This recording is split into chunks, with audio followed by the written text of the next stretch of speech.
Lecture number 3 हमारे पास है photo electric effect dawn of modern physics chapter जारी है। This is lecture number 3। आज हम लोग पढ़ेंगे फोटो इलेक्ट्रिक इफेक्ट। एक छोटा सा टॉपिक है लेकिन बहुत ही ज़्यादा हमारे पास इंपॉर्टेंट है। फोटो इलेक्ट्रिक इफेक्ट ये हमारे पास एक इफेक्ट है और यहाँ पर टर्म है photo. Photo mean light, electric mean electron. सही है। अब यहाँ पर आप लोग देख ले, अगर हम एक मेटल ले ले, लेट सपोज ये हमारे पास एक मेटल सरफेस है और इस पर फोटो पड़ जाए। फोटो मीन ये फोटो टर्म जो है ये हमारे पास लाइट के लिए है। अगर एक मेटल सरफेस पर हमारे पास फोटो मीन्स लाइट पड़ जाए तो क्या होगा कि इस मेटल से हमारे पास ये छोटे छोटे इलेक्ट्रॉन्स जो है ये इजेक्ट होंगे, ये हमारे पास रिमूव हो जाएंगे। अगर हम एक मेटल ले ले और इस मेटल सरफेस पर हमारे पास लाइट पड़ जाए तो इस लाइट की पड़ने से हमारे पास इलेक्ट्रॉन्स रिमूव होते हैं और इस पूरी प्रोसेस को हम लोग कहते हैं photo electric effect. Photo electric effect mean the emission of electrons from metal by means of light. सही है। ये जो इलेक्ट्रॉन रिमूव होते हैं इसको हम लोग बोलते हैं फोटो इलेक्ट्रॉन्स। अब इन इलेक्ट्रॉन्स की वजह से जो करंट बनेगा उसको हम लोग कहेंगे फोटो इलेक्ट्रिक करंट।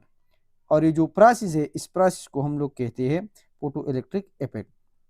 ये प्रोसेस हमारे पास एक साइंटिस्ट था हर्ट्ज, जिसकी वजह से फ्रीक्वेंसी को जो नाम हर्ट्ज दिया गया है यूनिट का, ये भी इस हर्ट्ज की वजह से दिया गया है। सो फोटो इलेक्ट्रिक इफेक्ट जो है ये पेनामिना हर्ट्ज ने डिस्कवर किया था।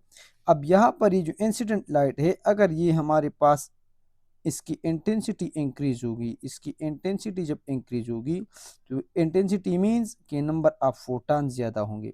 जब नंबर ऑफ फोटॉन ज़्यादा होंगे तो यहाँ पर कोलिजन्स हमारे पास ज़्यादा होगी और जब कोलिजन्स हमारे पास ज़्यादा होगी तो हमारे पास इलेक्ट्रॉन्स भी हमारे पास ज़्यादा निकलेंगे। जब ज़्यादा इलेक्ट्रॉन निकलेंगे तो करंट भी हमारे पास ज़्यादा होगी। सो करंट इंक्रीज हो जाता है। याद रखें कि हमारे पास जब इंटेंसिटी इंक्रीज होती है। अब यहाँ पर आप लोग देख लें, छोटा सा सेटअप हम लोग ले लेते हैं। यहाँ पर हम एक मेटल सरफेस रख लेते हैं। इस मेटल सरफेस के साथ हम लोग क्या करते हैं, इस पर हम लोग लाइट जो है इसको दिखाते हैं लाइट को, ताकि इस पर लाइट पड़ जाए। जैसे यहाँ पर लाइट पड़ जाएगी तो हमारे पास क्या होगा कि यहाँ से इस मेटल से फोटो इलेक्ट्रिक इफेक्ट अकर होगा और इलेक्ट्रॉन निकलेंगे। अब जब यहाँ पर हम लोग let suppose positive plate attach कर ले, यहाँ पर नेगेटिव के साथ ये अटैच कर ले, तो ये पॉजिटिव इलेक्ट्रॉन को अपनी तरफ खींचेगा तो ये इलेक्ट्रॉन यहाँ पर हमारे पास होगी और हमारे पास ये वोल्टमीटर जो है ये रीडिंग शो करेगा और हमारे पास मिली एम्पेयर में जो करंट है वो हमारे पास करंट जो है प्रोड्यूस होगा। सही है। अब ये जो पूरा इलेक्ट्रिक इफेक्ट है हमारे पास, याद रखिए कि जो इलेक्ट्रॉन्स होते हैं जिसको हम लोग कहते हैं फोटो इलेक्ट्रॉन्स। अब एक और पॉइंट हमारे पास है कि it is based upon the principle of superposition. It is based upon the principle of principle of law of conservation of energy, my mistake. Law of conservation of energy के case पर ही base है। इसका मतलब क्या है कि ये photon आएंगे हमारे पास, इसकी कुछ एनर्जी होगी, जब ये टकराएगी तो ये कुछ एनर्जी हमारे पास जो है इन इलेक्ट्रॉन्स को देंगे। इलेक्ट्रॉन्स एनर्जी को एक्सेप्ट करके यहाँ से रपा दपा हो जाएंगे, इंजेक्ट हो जाएंगे। So it is based upon law of conservation of energy. अब हमारे पास कुछ टर्म्स है जिसको हम लोग, पहला जो टर्म है ये हमारे पास है थ्रेशोल्ड एनर्जी या वर्क फंक्शन। इसको हम इस साइंस से साई से डिनोट करते हैं। अब यहाँ पर आप लोग देख ले, अगर हमारे पास एक मेटल सरफेस है तो ये मेटल सरफेस पर ये जो इलेक्ट्रॉन है, अगर इस इलेक्ट्रॉन को हम लोगों ने बाहर की तरफ निकालना है तो इसके लिए जब लाइट इस पर पड़ेगी तो इसको ये जो इलेक्ट्रॉन्स हैं, ये पॉजिटिव न्यूक्लियस जो होते हैं, ये इनके बीच हमारे पास छोटा सा फोर्स होता है। अब इस इलेक्ट्रॉन को अगर हम लोगों ने सरफेस से बाहर निकालना है तो जब सरफेस से बाहर निकालेंगे इलेक्ट्रॉन को तो इसके लिए हमारे पास एनर्जी चाहिए। अब ये जो एनर्जी चाहिए, इस एनर्जी को हम लोग बोलते हैं वर्क फंक्शन। यानी अगर हमारे पास एटम है, एटम से हम लोग इलेक्ट्रॉन को रिमूव करते हैं तो इसको हम लोग बोलते हैं ionisation energy. Same to same हमारे पास वर्क फंक्शन है, लेकिन यहाँ पर हम एटम के बजाय मेटल से जब हम इलेक्ट्रॉन को रिमूव करते हैं तो इसके लिए इसको हम बोलते हैं वर्क फंक्शन। सही है। सो आयोनाइजेशन एनर्जी एटम से रिलेटेड है, वर्क फंक्शन हमारे पास मेटल से रिलेटेड है। अब ये वर्क फंक्शन हमारे पास किस चीज़ के बराबर होगा? वर्क फंक्शन मीन एनर्जी इसको चाहिए, और एनर्जी हमारे पास बराबर होती है एच एफ। सही है। अब यहाँ पर आप लोग देख लें कि जब हम लोग इलेक्ट्रॉन को यहाँ से रिमूव करते हैं मेटल से, तो क्या होगा हमारे पास कि लेट सपोज ये मेटल सरफेस है, इसके लिए लेट सपोज 10 जूल एनर्जी चाहिए। अगर यहाँ पर इस वेव के साथ 9 जूल एनर्जी है तो यहाँ पर ये इलेक्ट्रॉन रिमूव नहीं होगा। अगर लेट सपोज इसके लिए इस एटम की 10 जूल एनर्जी है हमारे पास, तो तब ये इलेक्ट्रॉन हमारे पास रिमूव होगा। ये एनर्जी एक मिनिमम वैल्यू होती है, उससे कम एनर्जी पर इलेक्ट्रॉन रिमूव नहीं होगा। अब ये जो एनर्जी है this is called work function E is equal to H f. अब एनर्जी कम होगी तो इलेक्ट्रॉन रिमूव नहीं होगा। सो ये यहाँ पर जो फ्रीक्वेंसी होती है इसको हम लोग बोलते हैं थ्रेशोल्ड फ्रीक्वेंसी, और ये वर्क फंक्शन हमारे पास बराबर होता है E is equal to H f, लेकिन फ्रीक्वेंसी हमारे पास थ्रेशोल्ड फ्रीक्वेंसी होगी। एफ की बजाय C बाई एफ लेमडा लिख लें तो ये जो वेवलेंथ बनेगा ये भी हमारे पास होगा threshold wavelength. Threshold work function, threshold frequency और थ्रेशोल्ड वेवलेंथ। अगर हम लोगों ने वर्क फंक्शन को फाइंड करना है, ये नॉट यहाँ पर है, सबस्क्रिप्ट में है। सो यहाँ पर आप लोग देख ले work function is equal to H f, या एच एफ के बजाय आप लोग लिख ले h c divide by lambda. अगर आप लोगों ने वर्क फंक्शन को फाइंड करना है तो याद रखिए कि इस वेवलेंथ को आप लोगों ने मीटर में लिखना है, सी स्पीड ऑफ लाइट मीटर पर सेकंड में, एच आप लोगों ने लिखना है 6.2 मल्टीप्लाई 10⁻⁻⁻⁻⁻⁻⁻⁻⁻⁻⁻⁻⁻⁻⁻⁻⁻⁻⁻⁻⁻⁻⁻⁻⁻⁻⁻⁻⁻⁻⁻⁻⁻⁻⁻⁻⁻⁻⁻⁻⁻⁻⁻⁻⁻⁻⁻⁻⁻⁻⁻⁻⁻⁻⁻⁻⁻⁻⁻⁻⁻⁻⁻⁻⁻⁻⁻⁻⁻⁻⁻⁻⁻⁻⁻⁻⁻⁻⁻⁻⁻⁻⁻⁻⁻⁻⁻⁻⁻⁻⁻⁻⁻⁻⁻⁻⁻वेवलेंथ जो है याद रखिए कि ये आंगस्ट्रॉन में गिवन हो, किस चीज में गिवन हो? आंगस्ट्रॉन में गिवन हो। और आप लोगों ने वर्क फंक्शन, यहाँ पर मैं दोबारा इसको लिखूंगा, can I get some space, यहाँ पर मैं खाली जगह बनाऊंगा, यहाँ पर आप लोग देख लें वर्क फंक्शन बराबर है h c divide by lambda. अगर एसआई में है तो बात ठीक है, ये तीनों एसआई में लिख ले, आंसर आप लोगों के पास वर्क फंक्शन जूल में आ जाएगा। लेकिन अगर आप लोगों ने इसको इलेक्ट्रॉन वोल्ट में फाइंड करना है और वेवलेंथ जो है आंगस्ट्रॉन में गिवन हो और ऑप्शन इलेक्ट्रॉन वोल्ट में हो, तो डायरेक्टली आप लोगों ने एच सी की वैल्यू जो है याद रखने, ये आप लोगों ने रटनी है 12,400 इस इक्वेशन में लिखना है। अगर ये आप एच सी के बजाय 12,400 लिख ले और वेवलेंथ आंगस्ट्रॉन में गिवन हो उसकी वैल्यू आंगस्ट्रॉन में लिख ले, तो डायरेक्टली आप लोग के पास जो आंसर है वो ये इलेक्ट्रॉन वोल्ट में आ जाएगा। ये बाज़ औकात बहुत ही कम इक्वेशन, बहुत ही कम न्यूमेरिकल में ये एमसीक्यूज यूज होता है, दिस इज अ ट्रैप, लेकिन याद रखते हैं कि ये हमारे पास यूज होता है। नेक्स्ट हमारे पास है थ्रेशोल्ड फ्रीक्वेंसी। थ्रेशोल्ड फ्रीक्वेंसी हमारे पास क्या है? थ्रेशोल्ड फ्रीक्वेंसी आप लोगों ने याद रखनी है कि threshold frequency is very very important. यहाँ पर आप लोग देख ले, लेट सपोज 3 सरफेस है हमारे पास, सही है। यहाँ से इलेक्ट्रॉन की रिमूवल के लिए लेट सपोज जो एनर्जी चाहिए वो हमारे पास है 10 जूल। अगर हमारे पास एक वेव आ जाए और इसकी एनर्जी 9 जूल हो, तब ये इलेक्ट्रॉन रिमूव हमारे पास नहीं होगा। अगर 10 जूल हो इलेक्ट्रॉन रिमूव होगा। अगर 11 जूल के साथ वाला एक लाइट आ जाए, फोटॉन आ जाए, फिर भी हमारे पास इलेक्ट्रॉन रिमूव होगा। अब यहाँ पर एनर्जी 9 जूल है, यहाँ पर 10 जूल, यहाँ पर है 11। एनर्जी बराबर है एच एफ की।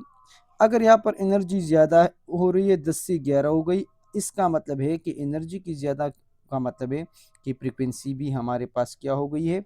ज़्यादा हो गई है। अगर एनर्जी कम हो जाती है 9 जूल, तो इसका मतलब है कि फ्रीक्वेंसी भी कम हो गई है। सो इस 10 जूल यानी जो वर्क फंक्शन हमारे पास है उस पर जो फ्रीक्वेंसी है वो हमारे पास है थ्रेशोल्ड वैल्यू। इस फ्रीक्वेंसी से जब वैल्यू कम हो जाएगी, इट मीन्स कि फ्रीक्वेंसी अगर कम हो गई, इट मीन्स कि एनर्जी भी कम हो गई, तो फिर हमारे पास इलेक्ट्रॉन रिमूव नहीं होगा। अगर फ्रीक्वेंसी ज़्यादा हो गई, इसका मतलब है एनर्जी भी ज़्यादा हो जाएगी, तो इलेक्ट्रॉन्स हमारे पास रिमूव हो जाएंगे। तो एक ऐसी सबसे कम वैल्यू जिसके बाद और इलेक्ट्रॉन रिमूव नहीं होंगे, ऐसी फ्रीक्वेंसी को हम लोग कहेंगे थ्रेशोल्ड फ्रीक्वेंसी। थ्रेशोल्ड फ्रीक्वेंसी से अगर वैल्यू कम होगी तो नो इलेक्ट्रॉन्स विल रिमेन। अगर हमारे पास थ्रेशोल्ड फ्रीक्वेंसी के बराबर फ्रीक्वेंसी होगी, फिर हमारे पास इलेक्ट्रॉन्स क्या होंगे? रिमूव होंगे। सो फोटो इलेक्ट्रॉन्स की लिए, फोटो इलेक्ट्रिक इफेक्ट पीईई की लिए फ्रीक्वेंसी या बराबर होनी चाहिए या थ्रेशोल्ड से ग्रेटर होनी चाहिए। एनर्जी हमारे पास वर्क फंक्शन के बराबर होनी चाहिए या वर्क फंक्शन से बड़ी होनी चाहिए। ये इम्पॉर्टेंट पॉइंट है जो आप लोगों ने याद रखना है।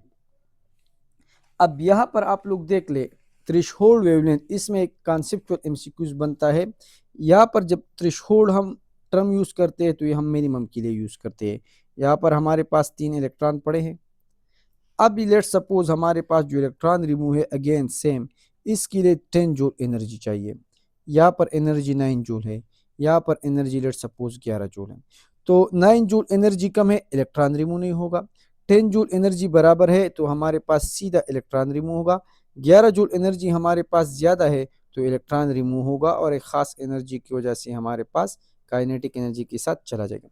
अब जैसी जैसी एनर्जी ज़्यादा होती है, अब मिनिमम ये जो एनर्जी चाहिए इसको हम लोग बोलते हैं थ्रेशोल्ड या वर्क फंक्शन। सही है, ये हमारे पास थ्रेशोल्ड एनर्जी हो गई, थ्रेशोल्ड।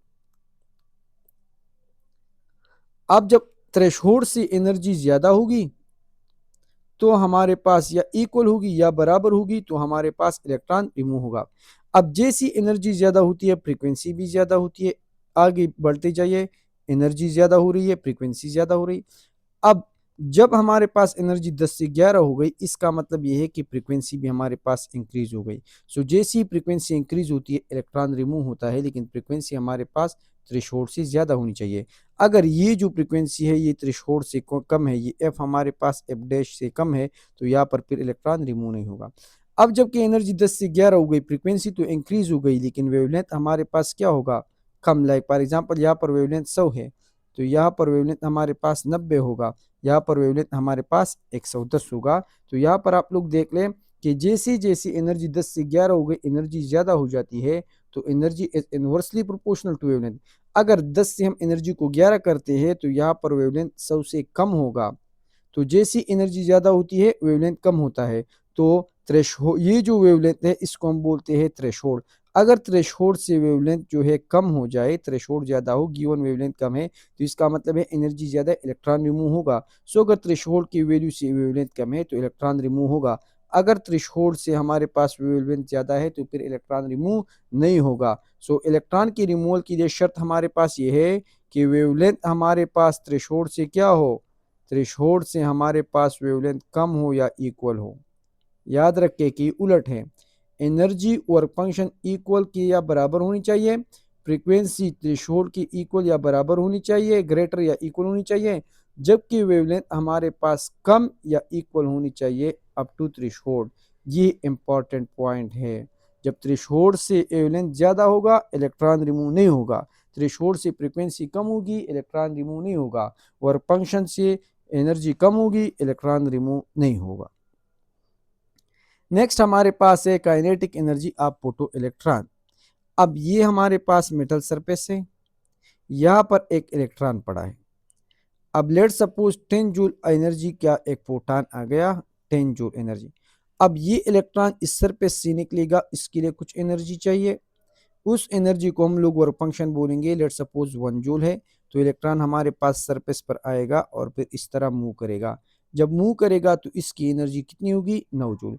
यानी जितनी एनर्जी आ जाती है कुछ वर्क फंक्शन में यूज होती है और कुछ हमारे पास एटम जो है सरफेस से निकलता है और एक खास काइनेटिक एनर्जी से चला जाता है। सो अगर हमारे पास एक इलेक्ट्रॉन है, एक एनर्जी आ जाती है इंसिडेंट फोटॉन, तो इसकी एनर्जी दो चीज़ों में खर्च होगी, एक हो जाएगा वर्क फंक्शन और दूसरा हमारे पास हो जाएगा काइनेटिक एनर्जी ऑफ इलेक्ट्रॉन। याद रखिए कि आइंस्टाइन ने कहा था कि अगर हमारे पास एक इलेक्ट्रॉन है और वो मेटल की बहुत ही अंदर पड़ा है तो फिर उस मेटल को सरफेस में लाने के लिए भी हमारे पास क्या चाहिए, वो एनर्जी चाहिए। उसको डब्ल्यू से डिनोट करते हैं। फिर सरफेस से जब इलेक्ट्रॉन ऊपर आएगा तो वर्क फंक्शन होगा और फिर इलेक्ट्रॉन एक खास काइनेटिक एनर्जी के साथ चला जाएगा। सो आइंस्टाइन ने कहा था कि एनर्जी 3 चीज़ों में यूज होती है। E is equal to work done to move object from inside to surface plus to electron remove from the surface work function plus kinetic energy. लेकिन यहाँ पर एपीएससी में हम लोग पढ़ेंगे कि इलेक्ट्रॉन हमारे पास जस्ट सरफेस पर पड़ा है तो एटम आएगा तो जस्ट एनर्जी वर्क फंक्शन और काइनेटिक एनर्जी में यूज होंगे। सो यहाँ पर जो इलेक्ट्रॉन होगा उसकी काइनेटिक एनर्जी किस चीज़ के बराबर हो जाएगी, उसके लिए एक इक्वेशन को लिखते हैं जो फोटो इलेक्ट्रिक इफेक्ट के लिए आइंस्टाइन का एक इक्वेशन है। यहाँ पर आप लोग देख लें ये हमारे पास एक मेटल सरफेस है, यहाँ पर एक इलेक्ट्रॉन पड़ा है। इलेक्ट्रॉन आएगा, प्रोटॉन आएगा एक खास एनर्जी के साथ, यहाँ से इलेक्ट्रॉन सरफेस पर आएगा जिसमें वर्क फंक्शन जो एच एफ नॉट के बराबर है, और बाकी इलेक्ट्रॉन एक खास काइनेटिक एनर्जी के साथ चला जाएगा जो बराबर है हाफ एम वी स्क्वायर। यानी एनर्जी की अब प्रोटॉन खर्च हो गई, work function plus kinetic energy में कन्वर्ट हो गई, और इसको हम इस तरह भी लिख सकते हैं E is equal to H f into h F not plus kinetic energy. अगर यहाँ से आप लोगों ने काइनेटिक एनर्जी को फाइंड करना है तो काइनेटिक एनर्जी हमारे पास बराबर हो जाएगी H F minus H F not. H आप लोग कांस्टेंट भी लिख सकते हैं, कांस्टेंट भी लिख सकते हैं, एफ माइनस एफ नॉट हमारे पास आ जाएगा। ये हमारे पास मैक्सिमम काइनेटिक एनर्जी हमारे पास हो गई। सही है। अब ये हमारे पास मैक्सिमम काइनेटिक हो जाएगी। मिनिमम काइनेटिक एनर्जी कितनी होगी? जब एक प्रोटॉन आएगा और मेटल सरफेस से जस्ट एक इलेक्ट्रॉन को रिमूव कर दे, ओवर फंक्शन में सारी एनर्जी खर्च हो जाए, इलेक्ट्रॉन सरफेस पर आएगा, काइनेटिक एनर्जी जीरो होगी। तो याद रखिए कि काइनेटिक एनर्जी की सबसे कम वैल्यू क्या होगी? जीरो। मैक्सिमम वैल्यू होगी। सो काइनेटिक एनर्जी आप इलेक्ट्रॉन याद रखे कि ये हमेशा हमारे पास जीरो के बराबर होगी या ग्रेटर देन जीरो, और equal or less than h into f minus f not. ये हमारे पास इक्वेशन सही है। अब अगर आप लोगों को कहे कि वेलोसिटी हमारे पास इलेक्ट्रॉन की किस चीज के बराबर हो जाएगी, तो E is equal to work function plus kinetic energy, h f is equal to H F not plus half M we square. अगर आप लोगों ने वेलोसिटी को फाइंड करना है तो एस एच एफ नॉट को यहाँ पर शिफ्ट कर ले, H F minus H F naught is equal to half M we square. अब two H F minus H F naught divide by M is equal to V square. तो velocity of electron हमारे पास आ जाएगी 2 into hf minus H F naught divide by M और under the root. This is equal to velocity of the electron. So ये आप लोगों ने याद रखना है कि वेलोसिटी ऑफ इलेक्ट्रॉन भी हमारे पास फार्मूले में आप लोगों से पूछ सकते हैं।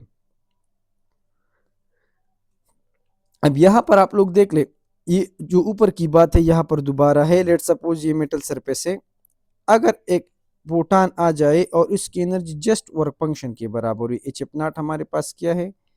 This H F naught is actually the work function. तो जस्ट इलेक्ट्रॉन मेटल से सरफेस पर आएगा और उसकी एनर्जी क्या होगी? जीरो। अगर एनर्जी वर्क फंक्शन से ज्यादा है तो एटम आए प्रोटॉन आएगा विद एनर्जी ई, इलेक्ट्रॉन को सरफेस पर लाएगा, कुछ एनर्जी यहाँ पर खर्च होगी और बाकी एनर्जी के साथ इलेक्ट्रॉन चला जाएगा। सो जो एनर्जी ऑफ प्रोटॉन है वो दो चीज़ों में खर्च हो गई, plus work function plus kinetic energy. तो ये हमारे पास आइंस्टाइन ने जो इक्वेशन प्रेजेंट किया था फोटो इलेक्ट्रिक इफेक्ट के लिए, वो हमारे पास यही है। सही है। तो this is the equation. Kinetic energy find करनी है तो रीअरेंज कर लें, H F minus H F not इसको लिख सकते हैं, H into f minus f not भी इसको लिख सकते हैं, दोनों सही है। अगर हमारे पास काइनेटिक एनर्जी जीरो है तो इसका मतलब है कि जस्ट हमारे पास जो एनर्जी है वो वर्क फंक्शन के बराबर है, इलेक्ट्रॉन को एनर्जी हमारे पास नहीं आ गई। सो वर्क फंक्शन हमारे पास बराबर है एच एफ नॉट या h c divide by lambda.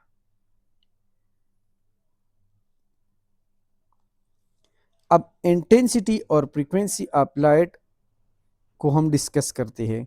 याद रखिए, अगर हमारे पास ये एक मेटल सरफेस है, जो वेव्स आ रही है इसकी इंटेंसिटी को हम लोग ज़्यादा करते हैं तो हमारे पास क्या होगा?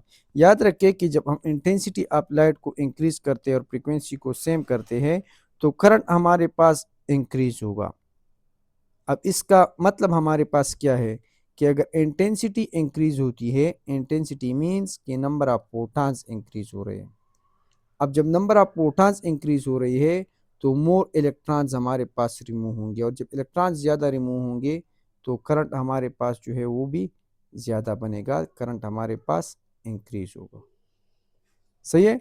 तो ये हमारे पास करंट है, यहाँ पर इंटेंसिटी ये थी तो करंट हमारे पास इंक्रीज हो रहा था। सही है। अब जब हम इंटेंसिटी को डबल करते हैं तो हमारे पास क्या होता है? एक्चुअल में करंट भी हमारे पास इंक्रीज होता है, लेकिन याद रखें कि अप टू सम लिमिट होगा, लिमिट के बाद फिर हमारे पास ये कांस्टेंट होगा। सही है। ये जो करंट है जो हमारे पास फिर इंक्रीज नहीं होता, इस करंट को हम लोग बोलते हैं सैचुरेटेड करंट।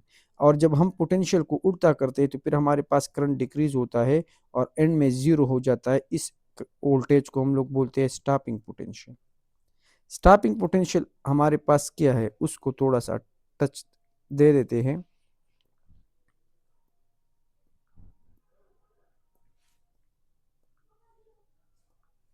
अब यहाँ पर आप लोग देख लें कि ये हमारे पास एक मेटल सरफेस है और इसको जो है हम लोग इस तरह करते हैं कि यहाँ पर एमीटर लगा देते हैं। अब यहाँ पर लेट सपोज लाइट आ गई हमारे पास, तो यहाँ से इलेक्ट्रॉन्स निकलेंगे और ये इलेक्ट्रॉन इस तरह पॉजिटिव प्लेट को आएंगे और हमारे पास क्या होगा, यहाँ पर करंट हमारे पास बनेगा। अब जैसे हम इस लाइट की इंटेंसिटी को जो है इंक्रीज करते हैं, इंटेंसिटी को बढ़ा देते हैं, तो इंटेंसिटी मीन कि अब अगर एक फोटान आ रहा था तो अब 2 इलेक्ट्रॉन आ रहे, फोटान आएंगे। अगर 2 फोटान आ रही थी तो अब 10 फोटान आएंगे। अब जब यहाँ पर ज़्यादा फोटान आएंगे तो कोलिजन हमारे पास यहाँ पर ज़्यादा होगी, तो ज़्यादा कोलिजन की वजह से जो नंबर ऑफ इलेक्ट्रॉन्स है फोटो इलेक्ट्रॉन्स, ये फोटो इलेक्ट्रॉन्स इंक्रीज होगी। क्या होगा, ये जो इलेक्ट्रॉन्स हैं हमारे पास ये इंक्रीज होंगे। पॉइंट नंबर 2, अब जब ये इलेक्ट्रॉन ज़्यादा निकलेंगे तो ये पॉजिटिव इसको अट्रैक्ट करेगा, तो हमारे पास क्या होगा कि करंट इंक्रीज होगा। अब यहाँ पर आप लोग देख लें कि कुछ इलेक्ट्रॉन्स यहाँ पर इस सरफेस से निकल जाते हैं लेकिन उसकी एनर्जी कम होती है, जिसको मैं इस नए कलर से शो करूंगा, और ये यहाँ पर क्राउड बना देते हैं लेकिन इसकी एनर्जी कम होती है। यहाँ पर पॉजिटिव पर जस्ट वो इलेक्ट्रॉन आएगा जिसके साथ काइनेटिक एनर्जी ज़्यादा होगी। अब इस इलेक्ट्रॉन को ज़्यादा करने के लिए अगर इस पॉजिटिव को मैं इंक्रीज कर दूँ, पॉजिटिव टर्मिनल की करंट को मैं इंक्रीज कर दूँ, तो ये छोटे छोटे इलेक्ट्रॉन जिनकी छोटी छोटी एनर्जी है, ये इलेक्ट्रॉन जिनकी एनर्जी कम है, तब ये पॉजिटिव इन इलेक्ट्रॉन को अट्रैक्ट करेगा और इसकी इंक्रीज करंट हमारे पास क्या होगी, इंक्रीज होगी। सो अगर इस बैटरी को जो मैंने पोटेंशियल अटैच किया है, अगर इलेक्ट्रिक पोटेंशियल को हम इंक्रीज करते हैं तो क्या होगा कि it will attract electron, it will attract electrons. जब इलेक्ट्रॉन्स को अट्रैक्ट करेंगे, कौन से इलेक्ट्रॉन को, दोज भी है लो काइनेटिक एनर्जी, यहाँ से निकले हैं उनकी काइनेटिक एनर्जी इतनी ज़्यादा नहीं है कि यहाँ पर पहुंच जाए, तो इसकी वजह से करंट इंक्रीज हुआ। अब एक टाइम आएगा जब वी को हम इतना इंक्रीज कर देते हैं कि फिर जितनी सारी इलेक्ट्रॉन है, सारे इलेक्ट्रॉन को जो है अपनी तरफ खींचेगा, फिर जो इलेक्ट्रॉन निकलेगा वो इसको ये अट्रैक्ट करेगा। उसके बाद हमारे पास करंट ज़्यादा नहीं होगा, करंट यहाँ पर क्या हो जाएगा, मैक्सिमम, क्योंकि इसकी और जब हम पोटेंशियल को इंक्रीज करेंगे तो ये इस तरह नहीं करेगा कि इस मेटल से ज़्यादा इलेक्ट्रॉन निकालेगा, ये सारे इलेक्ट्रॉन को जस्ट अट्रैक्ट करेगा। मोर number of electrons depend upon the intensity. अगर इंटेंसिटी फिक्स रख के हम लोग और पोटेंशियल को इंक्रीज करेंगे तो एक टाइम आएगा कि फिर इलेक्ट्रॉन्स हमारे पास करंट इंक्रीज नहीं होगा, क्योंकि यहाँ से जितने इलेक्ट्रॉन निकल रहे हैं ये सारा पोटेंशियल की वजह से यहाँ पर हमारे पास क्या कर रहे हैं, आ रहे हैं। तो इसका मतलब है कि हम अगर पोटेंशियल और करंट की बात कर ले तो ये हमारे पास इंक्रीज होता है लेकिन एक टाइम पर फिर हमारे पास और इंक्रीज उसमें नहीं आता।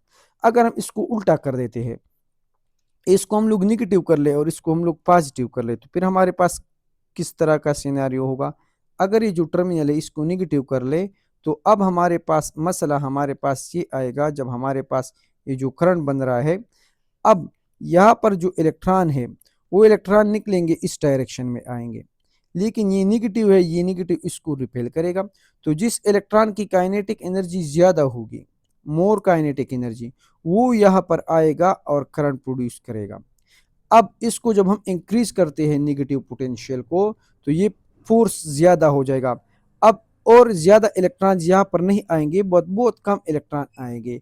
एक टाइम आएगा जब हम इस पोटेंशियल को इतना बढ़ा देते हैं कि कोई एक भी इलेक्ट्रॉन यहाँ पर नहीं पहुँचता, सारे के सारे इलेक्ट्रॉन की एनर्जी इस अपोजिट फोर्स की डायरेक्शन में जो है खर्च हो जाती है, एक भी इलेक्ट्रॉन यहाँ पर प्रोड्यूस नहीं होता और ये करंट जीरो हो जाता है। तो इस पोटेंशियल को हम लोग स्टॉपिंग पोटेंशियल बोलते हैं, और स्टॉपिंग पोटेंशियल की एक फिक्स वैल्यू हमारे पास होती है नेगेटिव में, तो ये आप लोग याद रखें। सही है। तो जब हम इंटेंसिटी को इंक्रीज करते हैं तो इससे करंट हमारे पास क्या हो जाता है, इंक्रीज हो जाता है। याद रखिए एमसीक्यूज में आएगा कि इंटेंसिटी इंक्रीज की वजह से क्या होता है, इंटेंसिटी इंक्रीज की वजह से याद रखें कि नंबर ऑफ फोटो इलेक्ट्रॉन्स जो है इंक्रीज हो जाते हैं। इसकी वजह से kinetic energy of electrons increase नहीं होती। आपको कहेंगे कि इंटेंसिटी को हम इंक्रीज कर ले तो इलेक्ट्रॉन ज़्यादा निकलेंगे कि इलेक्ट्रॉन की काइनेटिक एनर्जी। सो याद रखिए कि काइनेटिक एनर्जी ऑफ इलेक्ट्रॉन्स जो है ये इंटेंसिटी पर डिपेंड नहीं करते। नंबर ऑफ इलेक्ट्रॉन्स जो है ये इंटेंसिटी को डायरेक्टली प्रोपोर्शनल है। This is the most important point in this chapter. इस चैप्टर में मोस्ट इंपॉर्टेंट पॉइंट हमारे पास ये है जो बार बार रिपीट होता है। नेक्स्ट आती है फ्रीक्वेंसी। अगर हम लोग फ्रीक्वेंसी को इंक्रीज करते हैं, सही है, तो there will be no change in photo electric current. Photo electric current का याद रखिए कि फ्रीक्वेंसी से कोई लेना देना नहीं है। करंट हमारे पास फ्रीक्वेंसी पर डिपेंड नहीं करता। अगर हम लोग इंटेंसिटी को इंक्रीज करते हैं तो इलेक्ट्रॉनिक जो करंट है वो भी करंट हमारे पास इंक्रीज होगा। ये आप लोग याद रखें कि current is directly proportional to intensity. तो ग्रेफ स्ट्रेट लाइन बनेगा, लेकिन फ्रीक्वेंसी थ्रेशोल्ड से ज़्यादा होनी चाहिए। अगर फ्रीक्वेंसी थ्रेशोल्ड से कम होगी तो फिर बिल्कुल इलेक्ट्रॉन नहीं निकलेगा।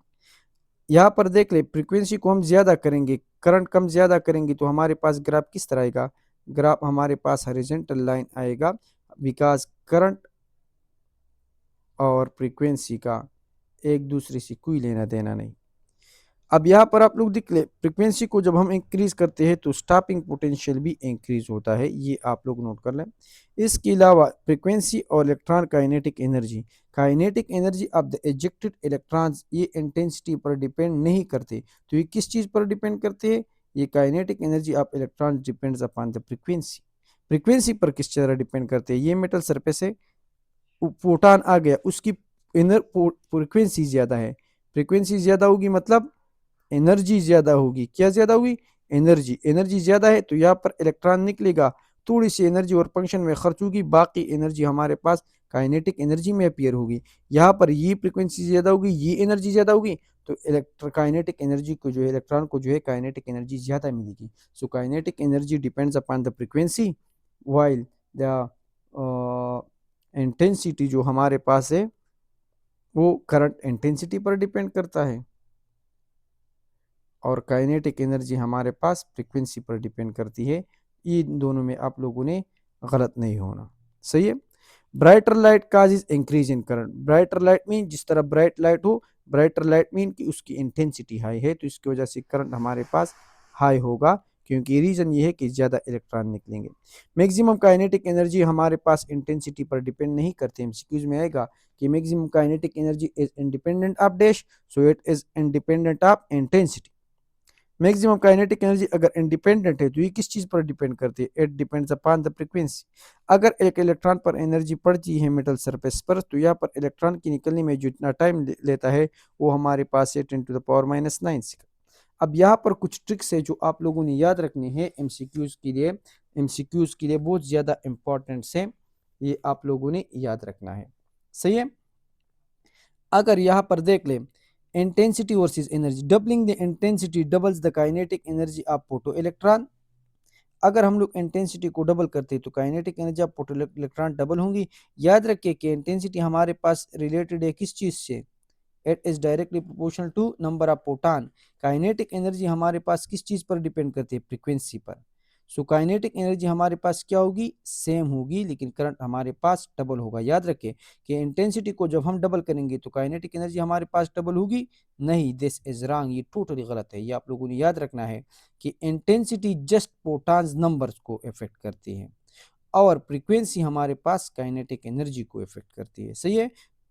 तो एनर्जी और इंटेंसिटी में आप लोग डिफरेंस नोट कर लें। फिर हमारे पास है wavelength versus frequency. Red light जिसका वेवलेंथ ज्यादा है ब्लू लाइट से, so frequency and wavelength are inversely related. Blue light जिस अगर यहाँ पर देख ले वीप गियार,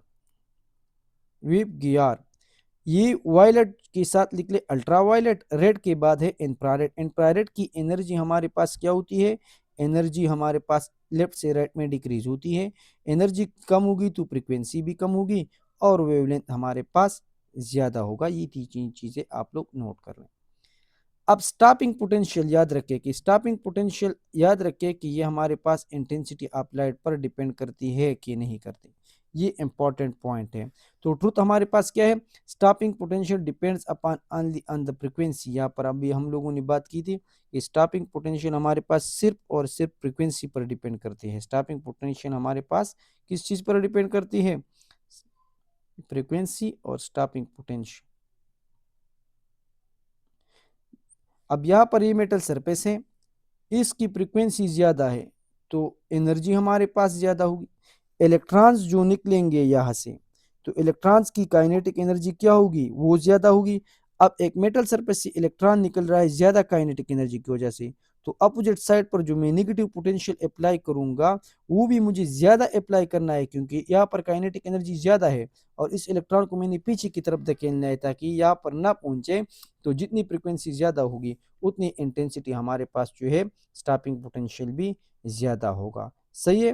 तो ये हॉरिजॉन्टल लाइन होगा इंटेंसिटी का। जब हम लोग वी नॉट और इंटेंसिटी का बात करते हैं तो that will be horizontal line. V not जो है इंटेंसिटी पर डिपेंड नहीं करता, it will be horizontal line, जबकि फ्रीक्वेंसी का हमारे पास स्ट्रेट लाइन होता है। ये आप लोग नोट कर ले। यहाँ पर एक और ग्राफ हम लोग ऊपर बनाएंगे यहाँ से, स्टॉपिंग पोटेंशियल वर्सेस इंटेंसिटी। तो ये हमारे पास इस तरह का स्ट्रेट लाइन होगा जिस तरह फोटो इलेक्ट्रॉन्स का था। ये ग्राफ बहुत ही ज़्यादा इंपॉर्टेंट है। इस तरह एक और metal with higher work function है लोअर थ्रेशोल्ड फ्रीक्वेंसी। यहाँ पर देख ले, वर्क फंक्शन बराबर है इजी work function is equal to H F not. सही है। हायर वर्क फंक्शन मीन कि ज्यादा एनर्जी इसको चाहिए, तो फ्रीक्वेंसी भी ज्यादा होनी चाहिए। It is both directly relation. सही है। तो जिस मेटल का वर्क फंक्शन ज्यादा होगा इसके लिए एनर्जी ज्यादा होगी। ये अगेन ये एच सी वैल्यू है 1240 हम लोग यूज करते हैं इलेक्ट्रॉन वोल्ट में जब एनर्जी की बात होगी, और वेवलेंथ नैनोमीटर में होगी, तो इसके लिए हम लोग ये वाला इक्वेशन जो है यूज करते हैं। सही है।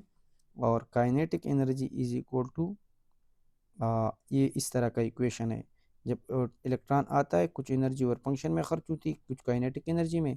सो kinetic energy E is equal to work function plus kinetic energy is equal to E minus work function. So kinetic energy maximum हमारे पास होगी तो E is equal to H F minus work function.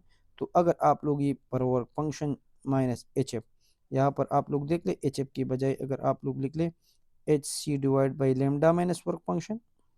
अगर आप लोग यहाँ पर आप लोग देख लें ये वर्क फंक्शन आप लोग जूल में लिख लें, H C B H joule second, C metre पर सेकंड, और वेवलेंथ मीटर में लिख ले, तो काइनेटिक एनर्जी हमारे पास जूल में आएगी। लेकिन यहाँ पर एक और पॉइंट है कि kinetic energy is equal to h c divide by wave number minus work function.